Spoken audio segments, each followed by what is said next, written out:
రాష్ట్రాన్ని విభజించిన కాంగ్రెస్ ను ప్రజలు క్షమించరన్నారు ఉత్తరాంధ్ర రీజనల్ కోఆర్డినేటర్ వైవి సుబ్బారెడ్డి. తమపై నిందలు వేసే ముందు షర్మిల ఆలోచించాలన్నారు. చంద్రబాబు తన స్వార్థ ప్రయోజనాల కోసం కుటుంబాల మధ్య చిచ్చు పెడతారన్నారు. పదవి కోసం ఎన్టీఆర్ కుటుంబంలో చంద్రబాబు చిచ్చు పెట్టారని గుర్తు చేశారు. ప్రత్యేక హోదా ఇస్తామని చెప్పి కాంగ్రెస్ మోసం చేసిందన్నారు. అమరావతి పేరుతో చంద్రబాబు రియల్ ఎస్టేట్ వ్యాపారం చేశారని విమర్శించారు. చంద్రబాబే షర్మిలను కాంగ్రెస్ లోకి పంపారంటున్న వైవి సుబ్బారెడ్డితో విశాఖ నుంచి మా ప్రతినిధి Naidu face to face. Sir చెప్పండి సార్, ఇటీవల కాలంలో కాంగ్రెస్ పార్టీ నాయకులు షర్మిల చేస్తున్న విమర్శలు ఏ విధంగా చూస్తారు సార్ మీరు? ఇప్పటి వరకు రాష్ట్రంలో జగన్మోహన్ రెడ్డి గారి ఆధ్వర్యంలో వైఎస్ఆర్ కాంగ్రెస్ పార్టీ అధికారంలోకి వచ్చినాక ఏ విధంగా సంక్షేమం అభివృద్ధి కార్యక్రమాలు జరుగుతున్నాయో రాష్ట్ర ప్రజలందరూ చూస్తున్నారు. కాబట్టి రాష్ట్ర ప్రజలందరికీ ఆ ఫలాలు అందుతున్నాయి. కాబట్టి మా ముఖ్యమంత్రి కానీ మేం కానీ ధీమాగా చెప్పగలుగుతున్నాం, మా ప్రభుత్వం వల్ల మీ కుటుంబాలకు మేలు జరిగితే మమ్మల్ని ఆశీర్వదించండి అని మాకు ఆ నమ్మకం కూడా ఉంది. ప్రజలు ఆశీర్వదిస్తారు. ఇప్పుడు కొత్తగా కాంగ్రెస్ పార్టీ నాయకత్వం తీసుకొని షర్మిలమ్మ ఆంధ్రప్రదేశ్ రాష్ట్రానికి జస్ట్ 4 రోజుల కిందట బాధ్యతలు తీసుకొని వచ్చారు. మంచిదే.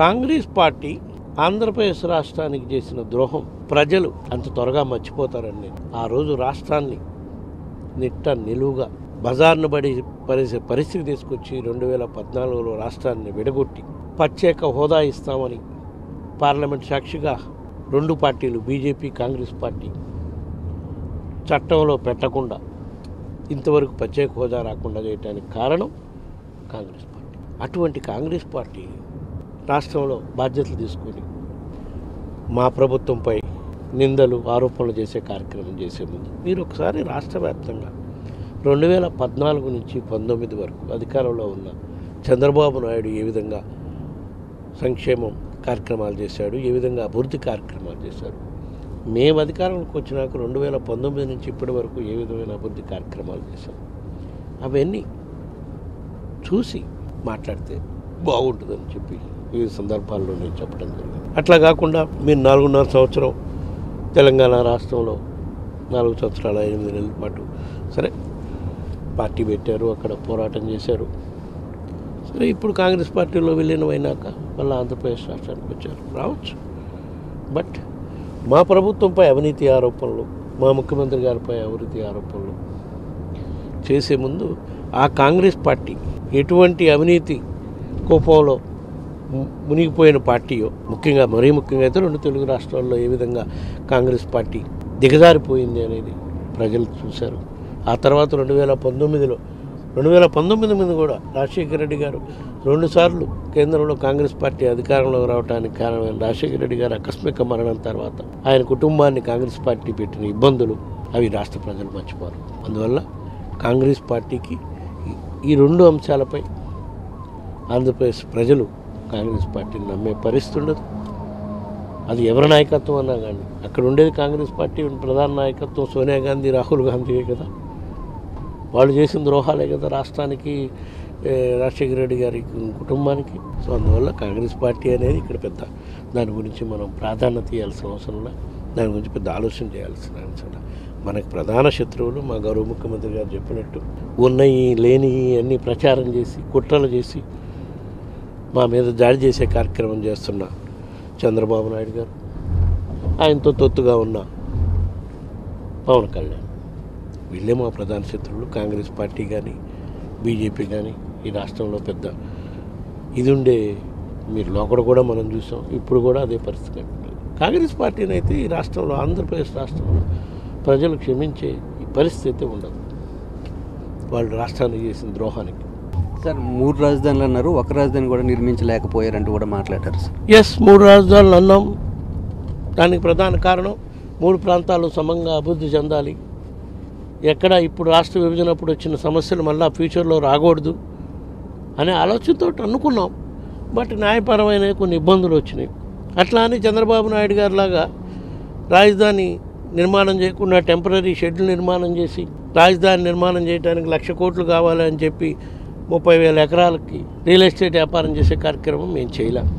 ఎందుకంటే మా ప్రాధాన్యత ఆ రోజు చెప్పాం, రాజధాని నిర్మాణం మా ప్రాధాన్యత కాదు.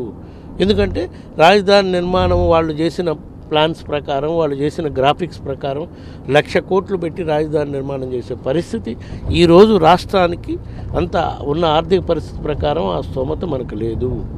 కాబట్టి ఎందుకంటే మా ప్రభుత్వానికి ప్రాధాన్యత సంక్షేమ పథకాలు, అభివృద్ధి కార్యక్రమాలు. 3 ప్రాంతాలను అభివృద్ధి చేయాలి. 3 ప్రాంతాల్లో ప్రజలు సుఖంగా సంతోషంగా ఉండేదానికి వేరే కార్యక్రమాలు, మా పథకాలన్నీ అమలు చేయాలి. కాబట్టి మా ప్రాధాన్యత అది కాదని కూడా ముందే చెప్పడం జరిగింది. అందుకనే అన్ని విధాల అభివృద్ధి, తాడేపల్లి లాంటి అమరావతి దగ్గరున్న ఏదైతే చంద్రబాబు నాయుడు గారు ప్రభుత్వం రాజధాని నిర్మాణం చేశారో అక్కడ మళ్ళా ఇంతవరకు రాజధాని నిర్మాణానికి అమరావతిని నేను ఫౌండేషన్ స్టోన్ ఇచ్చి కనీసం ఆ ప్రాంతానికి వెళ్ళడానికి ఒక రోడ్డు కూడా నిర్మాణం చేయలేదు చంద్రబాబు నాయుడు గారు ఆ టైంలో. మనం ఎన్నో సంక్షేమ పథకాలు, అభివృద్ధి కార్యక్రమాలు అమలు చేస్తున్నాం. కాబట్టి వాటితో పాటు చేయాలంటే కష్టమని అన్ని విధాల అభివృద్ధి చెందిన విశాఖ నగరానికి అడ్మినిస్ట్రేటివ్ క్యాపిటల్గా మార్చుకుందామని ఆలోచన చేసాం. ఆ విధంగా చర్యలు కూడా మొదలుపెట్టాం. కానీ వాటికి కూడా దురదృష్టవశాత్తు స్వార్థ ప్రయోజనాలతో చంద్రబాబు నాయుడు గారు, ఆయన పార్టీ, ఆయన తొత్తుగా ఉండే పార్టీలు అడ్డంకులు వేస్తున్నాయి. బట్ త్వరలోనే అడ్డంకులను అధిగమిస్తాం. తప్పకుండా విశాఖపట్నానికి ఎటువంటి ప్రత్యేక రాజధాని నిర్మాణం చేయకుండానే అన్ని విధాల అభివృద్ధి చెందిన విశాఖపట్నంలో కార్యకలాపాలు మొదలుపెట్టే కార్యక్రమం కూడా చేస్తాము అని చెప్పి సందర్భంగా చెప్తాం. సార్, చంద్రబాబు నాయుడు తన స్వార్థ రాజకీయాల కోసం కుటుంబ సభ్యుల మధ్య చిచ్చు పెడతారనే అభిప్రాయం రాష్ట్ర ప్రజల్లో వినిపిస్తుంది. ఇందులో ఎంతవరకు వాస్తవం ఉందని మీరు అనుకుంటున్నారు? అది ముమ్మాటికి వాస్తవమే. ఆయన సొంత ఎన్టీఆర్ కుటుంబానికి చిచ్చు పెట్టిన సంఘటనలు ఎన్నో ఉన్నాయి కదా. ఆయన పదవిని కాపాడుకోవటం కోసం కానీ, పదవి లాక్కోవటానికి కోసం కానీ, ఆ కుటుంబ సభ్యుల్ని ఏ విధంగా వాడుకున్నాడు, ఆ తర్వాత పదవిలో కూర్చున్న కుటుంబ సభ్యుల్ని ఏ విధంగా పక్కకి నెట్టాడు అనేవి మనం అన్నీ కూడా చూసాం. ఇప్పుడు అదే కార్యక్రమం మళ్ళీ ఇక్కడ కూడా చేస్తున్నాడు. షర్మిలమ్మ గారిని కాంగ్రెస్ పార్టీలో చేర్పించడానికి అవన్నీ కూడా వెనకుండి కుట్రలో కుతంత్రాలు చేసే కార్యక్రమం కూడా చేస్తున్నాడు. అయినా పర్లా, ఆయన నైజం అది ప్రజలకి తెలుసు.